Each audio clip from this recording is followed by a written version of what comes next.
Now let's go to Parliament, where the appointment committee is vetting Dr. Okoe-Boye for the position of Deputy Minister Designate. And my first question is, should traditional medicine have space in our health delivery system? And how should it be controlled outside our health delivery system? Thank you. Excuse me, traditional medicine.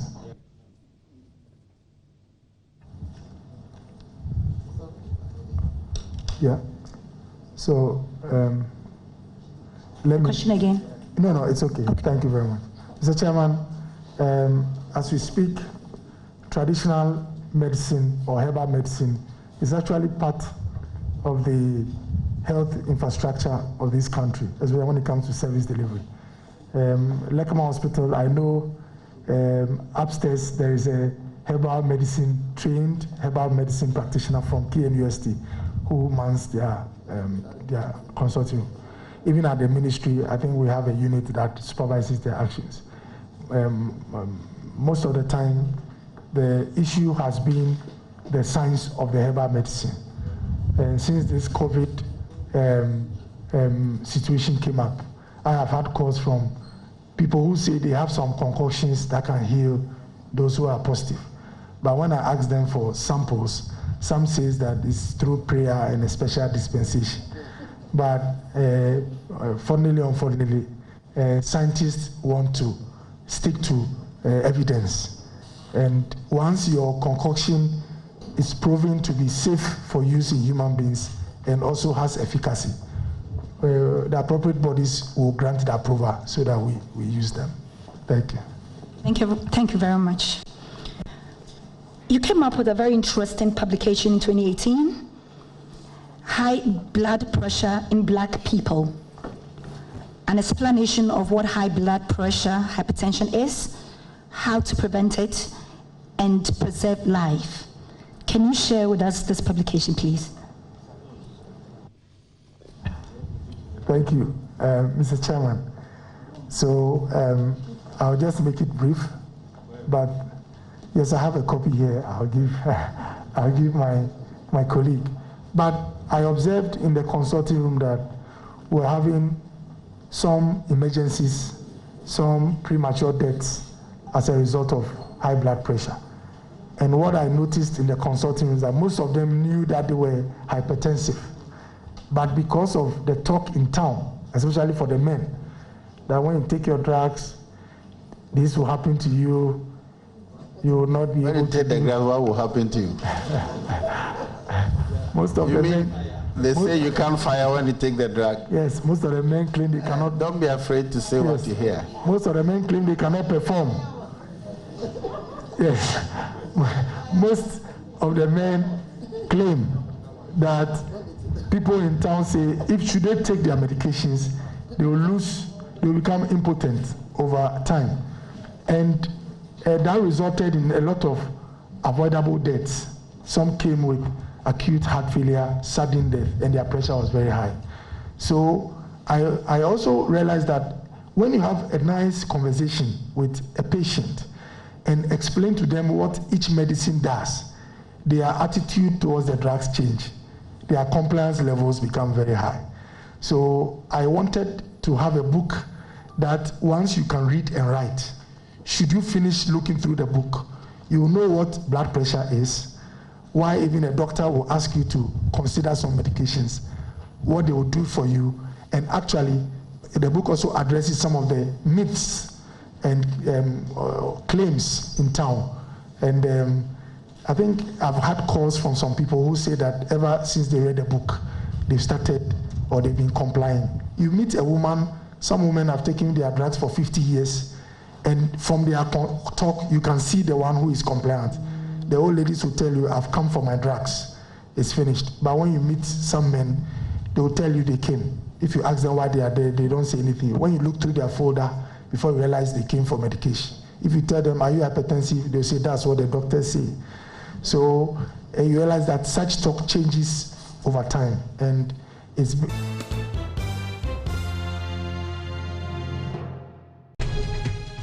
room with 10 years of folder storage. Maybe by the time the folder is ready, the woman would have given birth at the OPD. So technology obviously saves us some time and space so that we can do other things with the space we have instead of the folder rooms. I thank you. Thank you very much, Honorable Chairman. Yele.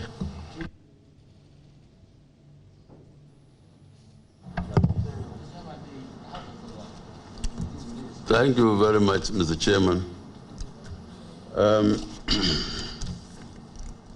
Nominee, you have been intimately connected with the activities of the health sector, chair of the Okoe-Boye board, member of the health committee, and as you yourself indicated, spokesperson or communicator on the pandemic. What do you stand for? Lockdown, complete lockdown, total lockdown, or partial and selective lockdown? What will you recommend to government and through the minister, the appropriate thing, given the experiences in the world? Thank you very much, Honorable senior colleague. Mr. Chairman, just as I mentioned earlier, the pattern the curve takes, and the curve, I mean the number of cases you are having at a time. If you have a curve that is rising or you have cases that are going up, then you want to either maintain your measures or escalate them. So if you have a partial lockdown, and at the time you had a partial lockdown, let's say you had 400 cases, and now with the partial lockdown, let's say you are getting to 2,000 cases. Obviously, you must be interested in where the cases are coming from, the source of the cases, whether they are imported cases or cases of person-to-person spread. Now, if you look at our situation now, we have 636 cases, but I tell people, those that are adding on, the numbers that are coming, they are not necessarily cases of yesterday. We have a lot of samples that have been waiting in a queue for us to test them because of the limitation in testing capacity. Although Ghana is one of the highest testing regimes on the continent, only second to South Africa. So some of the positive tests we've seen today were actually samples taken 2 weeks ago or maybe a week ago. So the picture we have now should be a picture of our situation since March 11 that we had our first case, so that we see what is happening. Now, 17 people are fully recovered. 66, I'm told, have had the first negative. They are waiting for their second negative. So you don't only look at the global number you have, which is a 636. You must not take away those who have expired, that's a medical term, those who are dead. You must also take away those who have recovered. So you are adding 66 to 17, 6 not yet, but on their way. They must be negative twice. So if you add 66 to 17, you are talking about 83 or so. That must be taken out of the current figure. Now, if the net graph you are having, when you subtract recovered cases from cases that are adding on, if the net graph is a graph that is not at the top, but is dipping, then either you stick to your measures or you try to roll out a comeback to normal. But if the net graph you are getting, when you subtract recoveries from the numbers you are getting, is still a curve which is pointing upwards, then you don't want to hurry, be hasty in saying that you want to go back to life, normal life. You want to keep your measures or escalate them. And that is what I have to say. So everything will be driven by the science of it, like His Excellency the President mentioned, and not any other thing. Thank you. Yes, Chairman, in your answer, you talked about the graph, but in explaining this to Ghanaians, the graph is not here for us to see it. But more importantly, if you have a partial lockdown, and as you said, there is a delay and the results coming out. You know why it is so. It's because testing centers are not many. From the communication that you've been given to communicate to Ghanaians, has the situation improved, or we are still depending on KCCR and Noguchi to do the testing? Thank you very much. So let me say quickly that when this pandemic started, Germany was doing an average of 160,000 tests every month. But quickly, Germany upscaled their capacity, and they are now doing an average of 160,000 tests a week, which is one of the highest in the world. I just mentioned this to make the point that every country, because it's an emergency, would scale up its capacity. And I think Ghana, we've also done the same.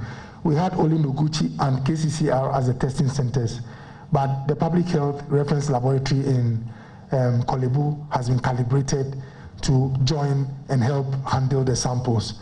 I know that there's some of our gene expert machines which normally are used for tuberculosis, doing the acid the acid tests, the AFBs for tuberculosis, are being roped in. They can be configured to help do some of these tests that Noguchi is doing. So the country is quickly trying to add on capacity. And I'm happy to say that so far we've done close to 50,000 plus tests, about 50,517 samples tests have been done. And if you look at Nigeria, whose population is about 5 times Ghana, ideally they should also be doing 5 times this figure. But they are actually behind us. Yes, they've done just about 5,000. Only South Africa is actually ahead of us. And even with South Africa, they are ahead only when you look at their absolute numbers. If you compare their testing to their population as a ratio, we have a smaller population compared to SC. So we are actually doing either the same as South Africa or more than South Africa. But like I said, you should always look at ways to increase the capacity for testing so that you don't have samples waiting for a week or for days before you get the test. Thank you very much. Mr. Chairman, the nominee has indicated to us about all has been done. The President has found it urgent to add you to the team. We already have the Minister, his deputies until recently, then advisor to the President. Then the President also wisely appointed a coordinator for this whole program, who used to be the Deputy Director General of the World Health Organization. But from all indications, you hardly hear from him or about him. What do you think your addition to the ministry will bring? Thank you very much. Let me be quick to recognize the hard work and professionalism of most or almost all the people who are helping the health minister and working for the government to deal with this COVID situation. The gentleman with the ultimate responsibility for our health matters is the health minister. And as a deputy, I mean, if by your kind assessment, if I'm approved, I'm supposed to be working closely with the minister and share my opinion or thinking with him as the boss.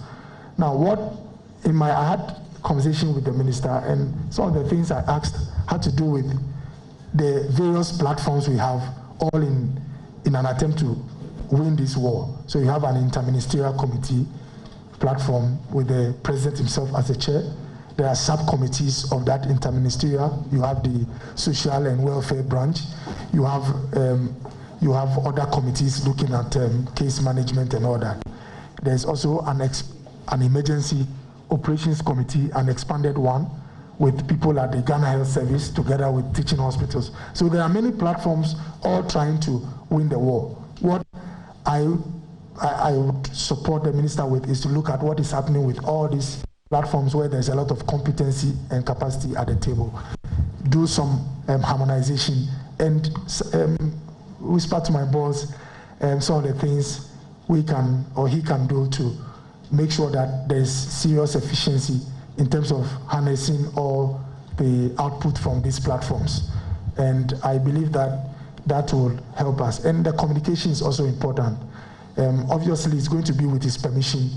I realized when I was doing the risk communication that sometimes I talk to people who are key in the fight, some on case management committee, some on the emergency response. Sometimes I encourage them to speak so that Ghanaians would appreciate what is happening. But you realize that some of them are not, or they prefer to be not to speak. So I would also support with the sampling what they come out with and making sure that Ghanaians understand and appreciate what is happening. I thank you very much. There is the talk Honorable Lecturer, you have had a bite of 3. Oh, this is a follow-up actually. It's a follow-up, Chairman. No, we are entitled to 3 questions, but mine was follow-up. So don't worry about it. The communication team, you mentioned several people. The president is chairing one committee. Sometimes we hear it's the vice president who is chairing the committee. So now, this is, it's not speculation, it is in the news. Please so what I want to know and what is worrying Ghanaians is there are too many talkers, too many discussions, and any directive that the president issues gets lost in the confusion of many people who speak. What will you advise your minister to do about this too many speaking and the confusion? question is not allowed. Thank you. Honorable Minister, I wanted to follow up, but I asked him to hold on. So to do that, I'll come to you, yes. So, Mr. Chairman, even if you permit me, I'll just finish off. Yes. But this follow-up has gotten to do with technology.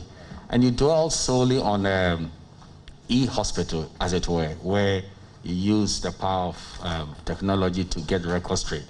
What about the serious issues of gadgets?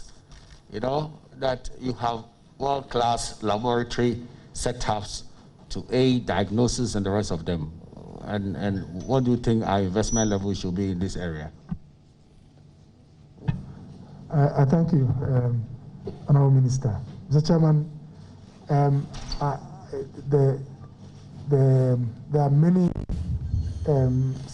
branches of technology that come to bear on the practice of medicine. I mentioned one, but I agree with the Honorable Minister. There are sophisticated modern gadgets that allow quick diagnosis, that allow real-time diagnosis. I think all these are things that also require some capital investments, and as a country, if we consider them, it will greatly help us. I thank you. A substantive question, with the permission of the chairman. I want to see your interpersonal skills. If you pay regard to Article 79(1) of the Constitution, it provides, the chairman, with your permission, I'd like to read. The president may, in consultation with the Minister of State and with the prior approval of Parliament, appoint 1 or 2 more deputy ministers to assist the minister in the performance of his functions. You've gotten to the ministry. 2 months down the line, they've not even given you 1 file to work on. And you are getting frustrated. Do you engage the minister, or you go behind him and report to your command appointer, the president?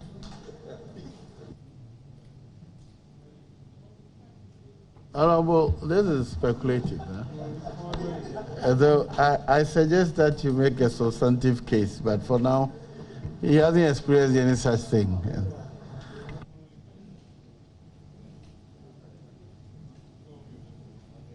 let me just rephrase for purposes of resilience.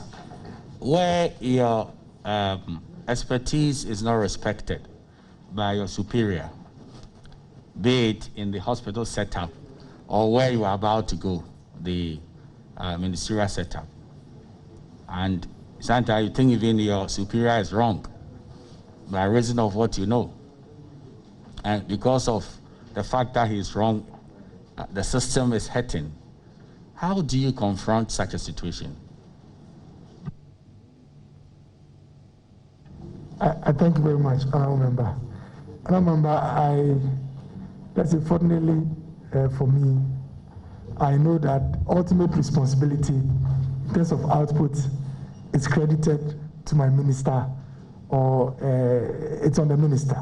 So even if what I have in mind is not on board, I know that the outcome is borne by my boss, and that is why I will not be upset if my thought is not factored in the action. I know I'm assisting and not in charge here. I thank you. My second question. You know, President Kufuor's major intervention in our health delivery system was a national health insurance scheme. And you appreciate the very importance of national health insurance in health delivery. Now, several years down the line, if you have any observations, what is the challenge of our national health insurance, and what solutions would you want to proffer to address those problems? Thank you, Mr. Chairman. Thank you very much.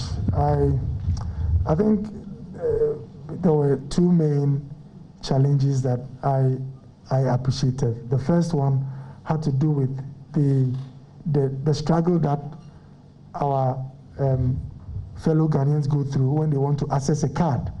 I remember in Kibi, you have a lot of people coming to queue at dawn just to renew their cards. And I'm happy that technology brought the answer. Now on your phone, you are able to dial *929# and you are able to renew your card.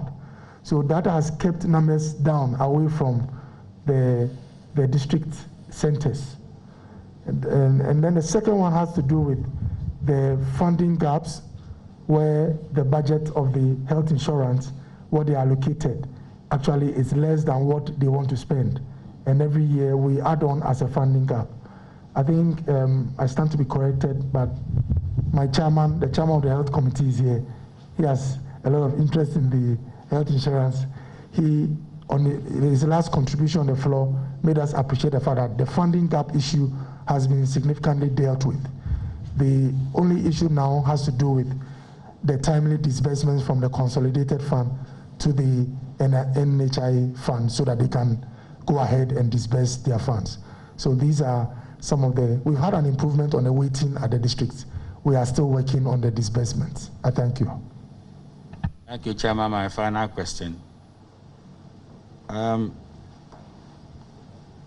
Dr. Okoe-Boye, the Chebi Government Hospital still celebrates you as a very hard-working man.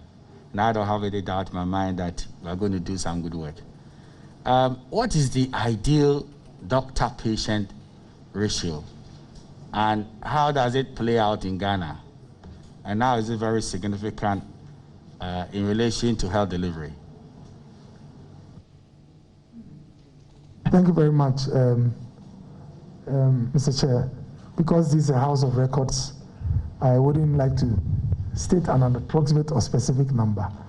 But all I can say is that we had a ratio that was not too pleasant in the last, let me say in the last, I would even say 20 years. The most significant thing I would mention today is that we've added on to the number of medical schools in the country. So now there are at least 2 private medical schools which I know of, which came up in the last decade. The Family Health Medical School in my constituency. There is one also, I think, in Tema. We've also added on the Cape Coast Teaching Hospital University of Health and Allied Sciences in the Volta region. UDS had to send their students to KNUST, but now they are also on their own, and there are plans to add on others. Because of all this, our ratio has become quite healthy. The exact numbers, I would try and get them, but I know that we can improve upon the numbers. Thank you very much. Nilante before he. Thank you very much, Honorable Chairman. And let me take the opportunity also to congratulate my brother. I just hope that after the partial lockdown, we shall still have time to play our football. First, let me ask, since you're a member of the government communication team, what has been the communication strategy of government in the whole fight against the pandemic?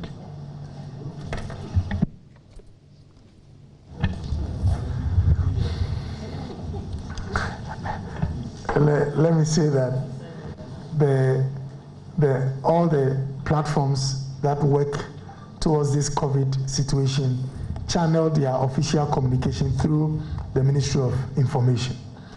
In fact, my brother, Honorable Minister for Information, Kojo Ponkruma, is our leader, and when we get all the relevant information together with the minister, there's a team that does the official communication. The strategy is to communicate official numbers, not envisaged numbers or suspected numbers. And that is what we have been doing, to be sincere to the numbers that we have. And not only state the numbers and go to sleep, but interpret the numbers. What does it mean if you are getting your cases from, let's say, 230 or 300 to 400? And I believe so far we've done our best to let Ghanaians understand in basic terms why social distancing is important, in basic terms why they should wash their hands. And I met a gentleman in my constituency who told me in clear terms that, Doc, I'm washing my hands, I have my sanitizer by my hand, and make sure you don't get close to me. So largely, a lot of people appreciate what is happening. We can still do more so that everybody comes on board. I thank you. To my second question there, I'm happy you mentioned your constituency. Would you say that government's communication as far as this COVID is concerned has not yielded as a result? The reason why you go to places like Teshin, Choco, and the rest, you still see people at the beach because we are not speaking to them in their language they will understand. Yeah, Mr. Chairman, I can say that since this COVID phenomenon started, I have been on Ghana media, I've been to Ghana media houses. One of the very popular, the two popular ones are Obonu FM, Obonu TV, and Latino. And only yesterday was Tuesday, I was on Latino FM, listened to by our brothers from Kamashi to Pram, and I spoke a lot on the COVID, why we should observe social distancing. They called in and appreciated what I said. In fact, that was the third time I'd gone there, because I know that English alone is not enough to get everybody on board. What I can say is that human nature, there are a few people who would usually want to test your measures. So say they shouldn't go out, they will maybe try and get close to the beach and see whether somebody will tell them to get back. And I'm happy to say the day after the beach presence was publicized, none of them ventured to go there because they had received information that the law will be applied, and all of them complied. So our people, sometimes they test you, and if you know them, you tell them that it's not worth testing because something might happen. And I'm happy to say that they are largely compliant.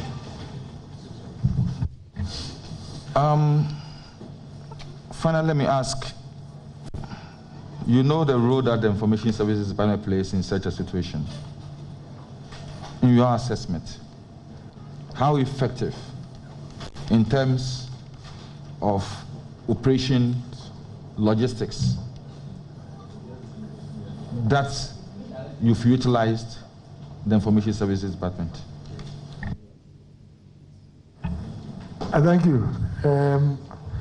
Mr. Chairman, I know that the ISD is one of the agencies under the Ministry of Information.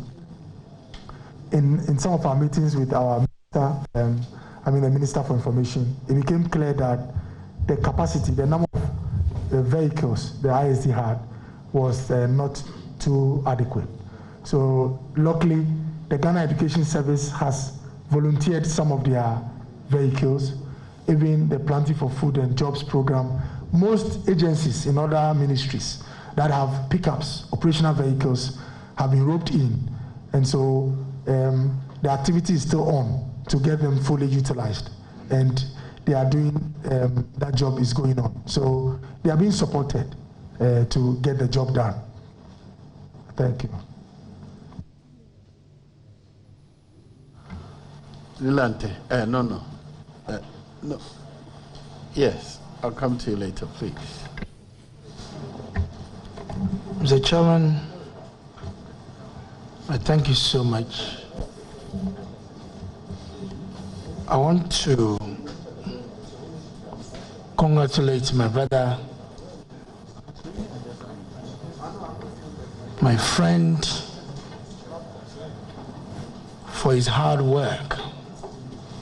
Mr. Speaker, when you look, I'm sorry, Mr. Chairman, the compassion, the enthusiasm, the drive, and sometimes the sacrifices of Honorable Dr. Okoe-Boye in the discharge of his duty is highly commendable, and I'm therefore not surprised that His Excellency the President has elevated him from his appointment as a board chairman to a Deputy Minister of Health. To borrow the question of my big brother, Nilante, I want to bring your mind back again, because the health workers are doing their best. The security agencies are sacrificing in the scorching sun, in the night, making sure that our people are complying to these protocols. But sometimes our people are too stubborn. To find out from you, what do you think you can do to assist your minister and the team there?